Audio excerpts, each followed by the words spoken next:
ভাই ধরা খাওয়া গেছি, আমি দুটিকে আমি তালাক দেবো। আচ্ছা ভাই, এই যে আপনি বিয়ে থেকে সরাসরি তালাকে চলে গেলেন, আসলে তালাক দেওয়ার কারণটা কি? জানে কুল হইতেছে না আমার জানে তো কুলন লাগবে রে ভাই।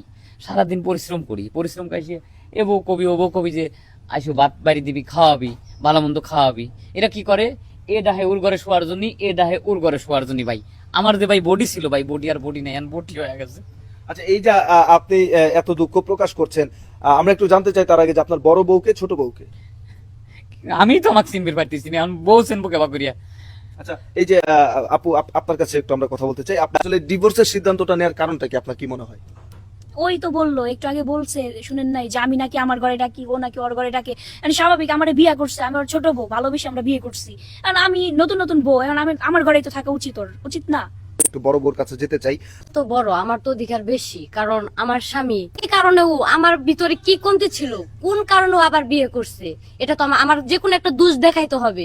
দাদা দুইখান বিয়ে করছে, তা আমি চাইছি যে আমি আমার দাদার মতো হবো, আমি দুটি বিয়ে করবো, সুন্দর করে সংসার করে মানুষ দেখা দেবো।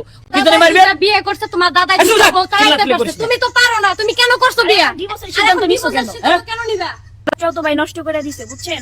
আমি ওর লাইফ, ওর মাংস, হাড় মাংস খায় তারপরে সংসার থেকে যাবো। দেখেন তো এখানে কোনো মাংস আছে, রাতটা দেন মাংস আছে, শেষ করে হেলাইছে তুই তো।